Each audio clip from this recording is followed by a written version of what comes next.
Bonjour et bienvenue sur Histoire de la Seconde Guerre mondiale. La vidéo que je vais vous présenter va porter sur un sujet assez peu connu du début de la Seconde Guerre mondiale, mais qui aurait pu faire tourner la guerre en faveur des Alliés dès 1940. La bataille de Narvik. Narvik est un petit port de Norvège, sur la côte ouest plus précisément. C'est un port très modeste, mais pourtant il attire l'attention de Adolf Hitler lui-même. En effet, c'est par ce petit port que passent 50% des importations de fer de l'Allemagne, fer dont a grandement besoin l'armée allemande. Pour sécuriser ce port, et donc ses importations de fer, l'Allemagne attaque la Norvège le 9 avril 1940. Le port de Narvik tombe rapidement aux mains de l'armée allemande.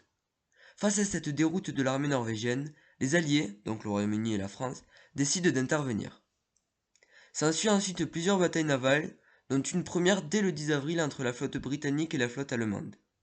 Les Britanniques prennent de surprise les Allemands et les canons commencent à tirer. Au soir de cette journée de combat, les pertes sont à peu près égales des deux côtés, mais même si les Allemands tiennent encore la ville, ce sont eux qui ont le plus souffert de cette attaque. 3 jours plus tard, alors que des troupes françaises sont en route vers Narvik, une nouvelle bataille navale éclate. Les Britanniques, qui cette fois sont revenus avec des forces plus importantes, ressortent vainqueurs de cette bataille.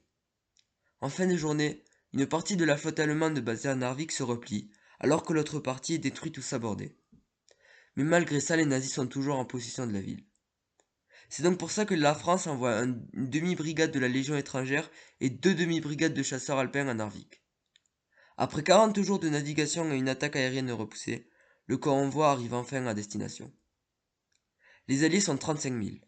Les Allemands en sont 5 000. La ville est bombardée le 24 avril par les navires, provoquant la mort de 30 civils. Les combats font rage. La Luftwaffe, l'armée de l'air allemande, bombarde les forces alliées et les Allemands sont retranchés sur les hauteurs de la ville. Le débarquement est finalement réussi, notamment grâce aux exploits de la Légion étrangère. Au bout de 1 mois, la ville est entièrement reprise par les Alliés. Mais le 2 juin, soit 5 jours après la reconquête totale de la ville, la Luftwaffe largue des bombes incendiaires sur la ville, qui se transforment en un gigantesque brasier, qui sera éteint au bout de 27 heures de lutte contre l'incendie. Les Alliés ne cessent de gagner du territoire en Norvège, mais le 10 mai 1940, l'Allemagne attaque la France, la Belgique, la Hollande et le Luxembourg. La situation de débâcle en France force les Alliés à se retirer de Narvik. Le lendemain, les Allemands s'emparent définitivement de la ville. Mais cette bataille a montré que les Allemands pouvaient être vaincus, qu'ils n'étaient pas invincibles. Si les forces alliées n'avaient pas eu à se replier, la guerre aurait sûrement eu un visage bien différent que celui que nous connaissons. J'espère que cette vidéo vous a plu et vous a appris des choses que vous ne saviez pas. N'hésitez pas à vous abonner et je vous dis à bientôt pour une prochaine vidéo.